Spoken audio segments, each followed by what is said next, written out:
ไปตกปลาเกาะอังนะครับ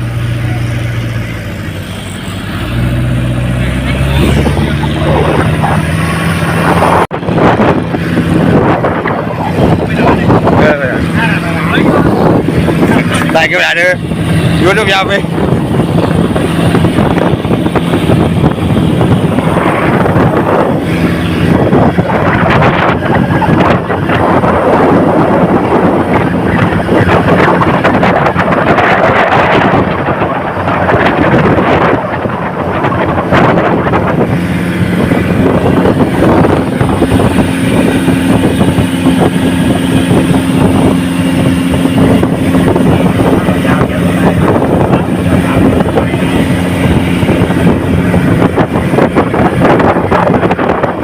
เป้าหมายท่าเรือเกาะอังนะครับ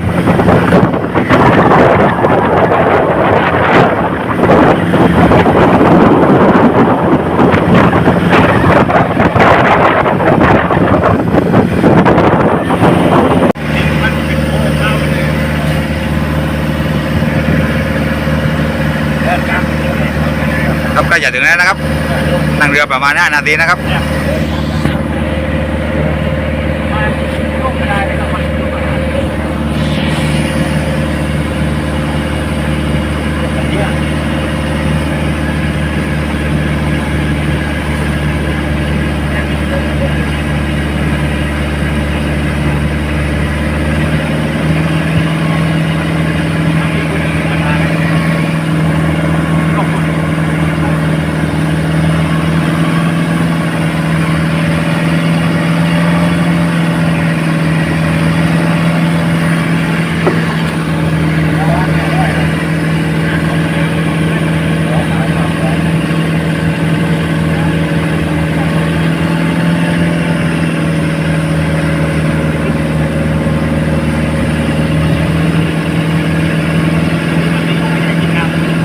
มันตะกอนด้วยนายครับผมจ่าย5 คน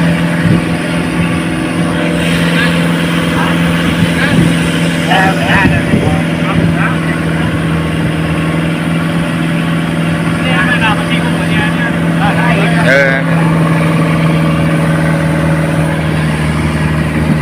ยเป็นโอ้จริงเลยครับครั้งที่ 2นะครับไอ้แต่เดี๋ยวมันจะไปยุ่งกับตาแล้วคุณเนี่ย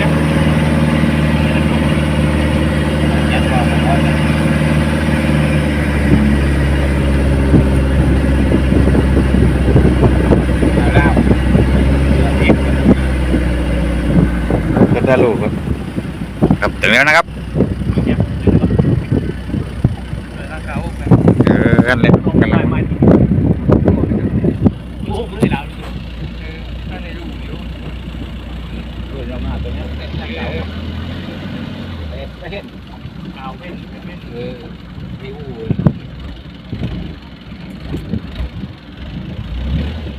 นี่ไงนะไม่ได้ร้องเป็นโอ้เวียนโอ้หน้าลงต้องเอาหนามมากับเวียน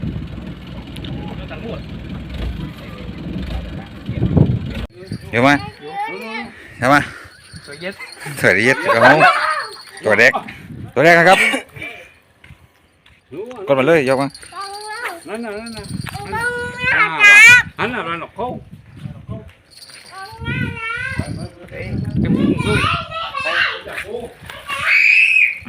กับตัวแรกสำหรับวันนี้นะครับกลับมาอีกเต็มนะครับ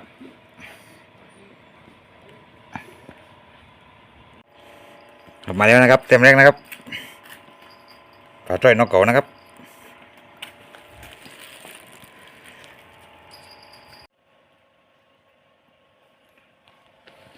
กลับมาอีกตัวนะครับ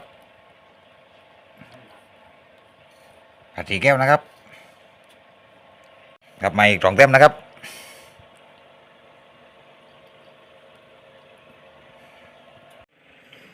กลับมาอีก2 เต็มนะครับปลาพวกเพื่อนเนี่ยมันจะขึ้นกินกุ้งในปลาเนี้ยนี่เป็นปลาอื่นมันไม่กินปลาพวกเพื่อน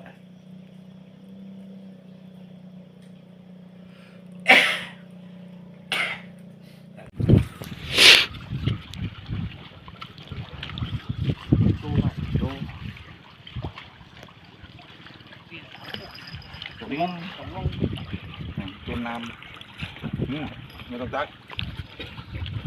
เห็นไหม อันนี้ตักนี่ว่ากันนะ ดูกับเองนะครับ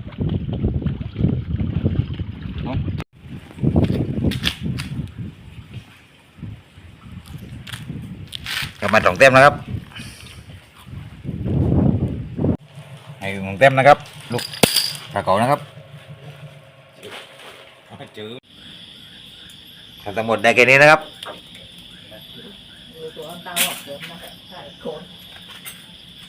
ขอบคุณครับรับชมนะครับ